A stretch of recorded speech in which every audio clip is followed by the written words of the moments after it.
kid, I thought you had to. I thought that you had to, and then you could play Gold and Silver. I don't know what made me think that Gold and Silver would know if you hadn't completed it. But before I played Gold and Silver, I completed my Blue Pokédex, and then the Ignorance of Youth, right? Yep. And I completed Sapphire.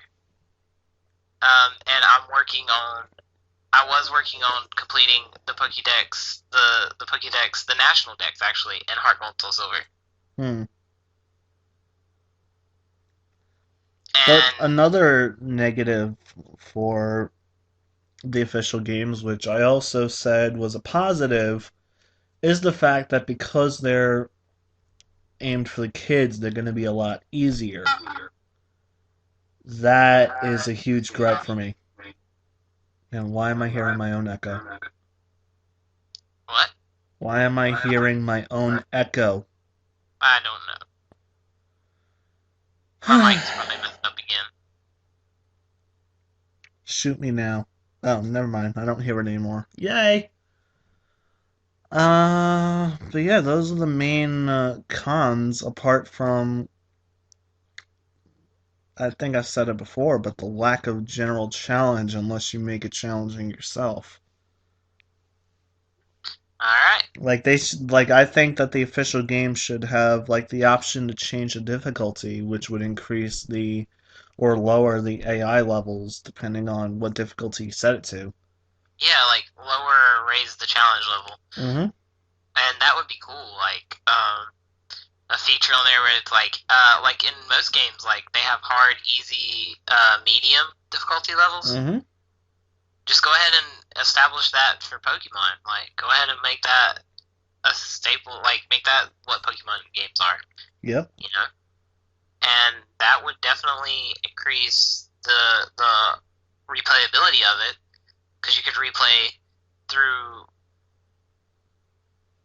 it, you could replay through it on every difficulty level, so you could see every Pokemon, every Pokemon level, every gym leader on the difficulty levels had different Pokemon, because, some are harder to fight than others, or maybe have just higher levels and stuff. Mm-hmm. And that way, you would be able to see it in all ways, But I don't know how, you know what I'm trying to say, right? Yep. I know what you're trying to say. I don't think the rest of the world knows what you're trying to say, but I know what you're trying to say. Let me rephrase this. In easy mode, your rival would have, certain Pokemon, and then in medium mode, have harder Pokemon to beat. And that would be awesome, because you would have the difference there. You would have the different Pokemon to fight there. And maybe that would increase the replayability to see, because then you could fight, you would see how to fight every other, Yeah. It would just increase the replayability because of the difference in teams. That's what I'm saying. Yep. A lot of people would be tempted to replay the game over and over just to see exactly which teams your rival can come up with different difficulty levels. Yeah. And that would definitely, the older audience of Pokemon, which there is a huge older audience of Pokemon. Yeah. It's not just a kids game, no matter what anybody says. It's definitely not just for kids anymore. It's aimed for kids in terms of the difficulty level, but once you get done with the main game, it's open season for the adults to play. Is all I'm gonna say. The Wi-Fi scene is so competitive and people are so good that it makes up for the lack of difficulty in the main game. Definitely does. That's the biggest plus of all that I forgot to mention. Yes, the competitive side.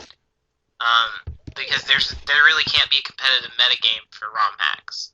Yeah. As cool as that would be to have a competitive metagame for ROM hacks, it's just not feasible. Yeah. Because of the lack of Wi-Fi connectivity. Although, I'm wondering if there will ever be a way to rig it for Wi-Fi connectivity on a ROM hack. If there's a way to rig that, ROM hacks would definitely become way more popular than they already are. Because, I would love to, have a competitive battling scene in ROM hacks.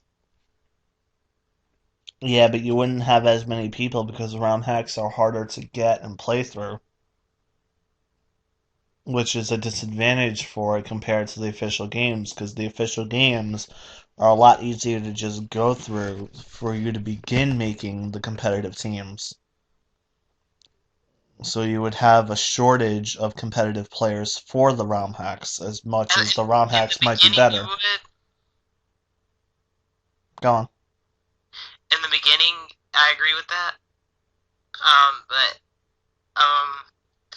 okay, like in the beginning, yeah, when the ROM hack competitive scene first started, yeah, that would be true. But I'm pretty sure afterwards, like after it was out for a little while, competitive battling in ROM hacks, the number of players would increase, depending on if there was a and then there would have to be a standardized ROM hack for competitive battling. Like there would have to be one standard ROM hack instead of everybody playing different ROM hacks like they do now. Yeah. Everybody would have to be playing the same one pretty much for Mm-hmm. there to be a truly large competitive ROM hack base, because they would all have to be playing the same ROM hack, or else, because like I said, the base stats are different Mm-hmm. from ROM hack to ROM hack. Pokemon typing is different from ROM hack to ROM hack. So the connectivity of some ROM hacks isn't there. And I can understand that. Like, I understand that part, right? Yeah. The question for you. Okay. Your PCN ROM hack.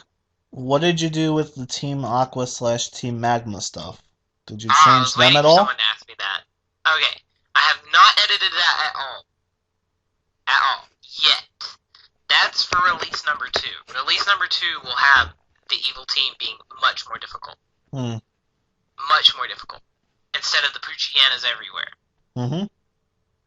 And I'm thinking about making, see, because Hacking Ruby version, I can only edit the one evil team, right?